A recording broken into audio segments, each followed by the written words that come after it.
యుద్ధం మళ్ళీ ముదరబోతోంది. ఏదైతే కొద్దిసేపటి క్రితం నరేంద్ర మోడీ ఇంతవరకు నోరు మెదపలేదు. ఇప్పుడు నరేంద్ర మోడీ ఘాటైనటువంటి హెచ్చరిక జారీ చేయడం, తీవ్రవాదాన్ని పెంచి పోషిస్తే ఎవరికో బెదిరే ప్రసక్తే లేదు, వాణిజ్యాంక్షలు లాంటి అమెరికా అనే పేరెత్తకుండా నేరుగా వాయించి వదిలిపెట్టినటువంటి సందర్భం. రక్తము నీళ్లు ఒక్కచోట కలిసి ప్రయాణించలేవు అన్నటువంటి విషయాన్ని తేల్చి చెప్పడం, తీవ్రవాదానికి తగిన బుద్ధి చెప్పాం, పాకిస్తాన్ని మోకాళ్ళ మీద కూర్చోబెట్టామని చెప్పినటువంటి సందర్భం ఇందాకనే విన్నాం. ఇప్పుడు తాజాగా మరొకసారి వస్తే బుద్ధి చెప్తాం అని చెప్పినటువంటి నేపథ్యంలో తాజాగా డ్రోన్లు కొన్ని అక్నూర్ సెక్టార్ దగ్గర కనబడ్డాయి.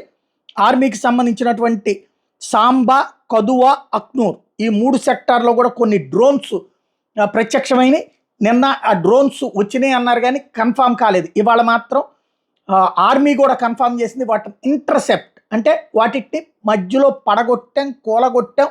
తద్వారా మళ్ళీ ఉద్రిక్తతలు సరిహద్దులలో ప్రారంభమైన ఇది నేరుగా పాకిస్తాన్ సైన్యం యుద్ధానికి సిద్ధమై చేస్తుందా, లేదా లోకల్గా ఉన్నటువంటి సైనికులు ఎవడన్నా అత్తెలివితేటలకు పోయి ఈ ఉపన్యాసానికి కడుపు రగిలి చేశాడా, చేస్తే అట్టంటి మీద చర్య తీసుకోవాలి, లేదంటే వాళ్ళ సైన్యం చేయించి ఉండాలి. అలా చేస్తే ఖచ్చితంగా ఇంటర్సెప్ట్ అంటే పేల్చాం. ఇప్పుడు పేల్చిన దానికి సమాధానంగా వాడు రావాలి, వాడు వస్తే కూల్చడం, లేదంటే దాని మూలాలను ధ్వంసం చేయటం.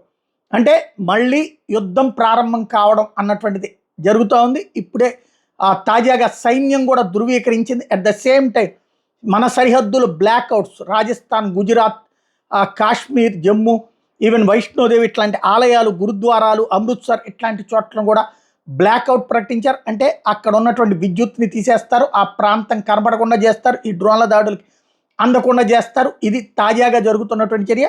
మరొకసారి సరిహద్దు ఉద్రిక్తత రేగింది. ఇండియన్ ఆర్మీ కూడా కన్ఫామ్ చేయటం 3 చోట్ల అన్నటువంటిది ఇక్కడ కీలకమైనటువంటి అంశం.